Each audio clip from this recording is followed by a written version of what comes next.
بعض دوسری قومیں جو جماعت میں شامل ہوئی ہیں وہ جماعت کے علم کلام سے بہت متاثر ہوتی ہیں، لیکن جو جماعتی نظام ہے یا مالی قربانی ہے اس میں وہ اس طرح سے انٹیگریٹ نہیں ہو پاتے، اور بعض مشکلات مقامی جماعت کی طرف سے بھی ہمیں پیش آتی ہے کہ اس طرح سے عہدیداران ان کے ساتھ رابطہ نہیں رکھتے. تو اس سلسلے میں حضور کیا نصائح فرمائیں گے؟ بات یہ ہے کہ جماعتی نظام کو بھی ان کے لیے اتنا مشکل نہ کریں. اسی لیے مسیح رابع نے شروع میں یہی کہا تھا، اور اس سے پہلے بھی خلفاء یہی کہتے رہے کہ جو نئے آنے والے ہیں، اور میں بھی یہی کہتا ہوں اسی بات کو، کہ جو نئے آنے والے نوآئین ہیں وہ آتے ہیں جب آپ کے پاس شامل ہوتے ہیں آپ سے، تو ان کو 3 سال کے عرصے میں ان کو پہلے سمجھائیں سسٹم کیا ہے، نہ کہ ان کو اس طرح ان سے سلوک کریں کہ وہ کوئی ولی اللہ ہیں یا صحابہ کی اولاد میں سے ہیں یا پیدائشی احمدی. وہ پیدائشی احمدی تو بلکہ کم جانتے ہیں، وہ جو نئے آنے والے ہیں وہ دینی علم بھی آپ سے زیادہ جانتے ہیں.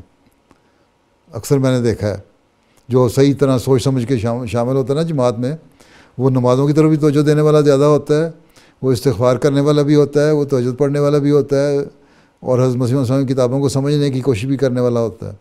تو بہرحال ہمارا یہ کام نہیں کہ جو بھی شامل ہوتا ہے اس کو پہلے دن سے اس کو کریں. اسی لیے نہ ان کے اوپر چندے کا نظام لاگو کیا جاتا ہے 3 سال کے لیے. 3 سال کا ایک عرصہ ہوتا ہے ٹریننگ کا، کہ ان کی اس میں تربیت ہو جائے، ان کو بتائیں کہ یہ نظام ہے اور جماعت کا، لیکن تم ابھی نئے ہو، تم اس کو پہلے غور سے دیکھو سمجھو. لیکن پھر بھی اللہ تعالیٰ نے کیونکہ مالی قربانی کی طرف، مثلا مالی قربانی ہے، مالی قربانی کی طرف توجہ دلائی ہے، تو تم وقف دید، تحریک جدید کا چندہ جو ہے اس میں جتنا تمہاری حیثیت ہے تم دے سکتے ہو، چاہے سال کا 1 یورو دو، تاکہ تمہیں احساس پیدا ہو کہ تم جماعت سے تمہاری کوئی اٹیچمنٹ ہے. اسی طرح نمازوں کے بارے میں ان کو بتائیں کہ نماز سیکھو. اب جو ایک غیر مسلموں سے مسلمان ہوتا ہے، احمدی ہوتا ہے، احمدی مسلمان، اس کو سورہ فاتحہ سکھانی شروع کریں.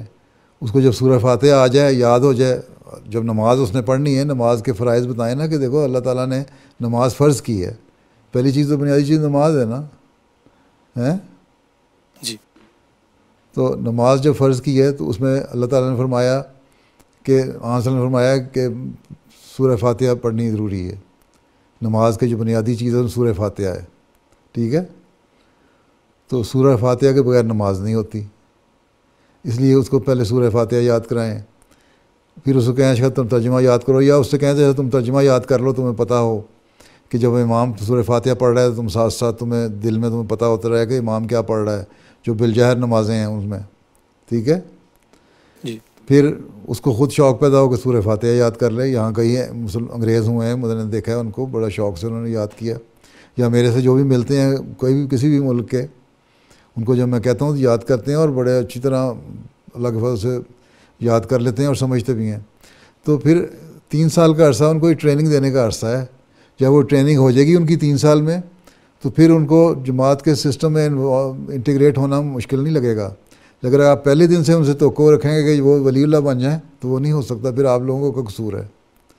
3 سال کا عرصہ رکھا ہی اس لیے گیا ہے، نہ ان سے چندہ لینا ہے، نہ ان کو زیادہ زور دینا ہے. ان کو صرف تربیت کرنی ہے کہ جماعت کا نظام کیا ہے، اور نہ ان کو ہارشلی تربیت کرنی ہے، بلکہ پیار سے محبت سے سمجھانا ہے کہ نماز کیا چیز ہے، نماز کیوں فرض ہے. نماز پڑھو، تم 1 نماز پڑھو گے، 2 پڑھو گے، 3 پڑھو گے، 4 پڑھو گے. جو پکا مومن ہے اس پہ 5 نمازیں فرض ہیں، اور اس کی وجوہات کیا ہیں، اس کی حکمت کیا ہے. نماز کی جب پڑھتے ہیں، علم کلام سے متاثر ہوتے ہیں، تو علم کلام سے جو متاثر ہوتے ہیں ان کو پھر نماز کی حکمت سمجھائیں نا.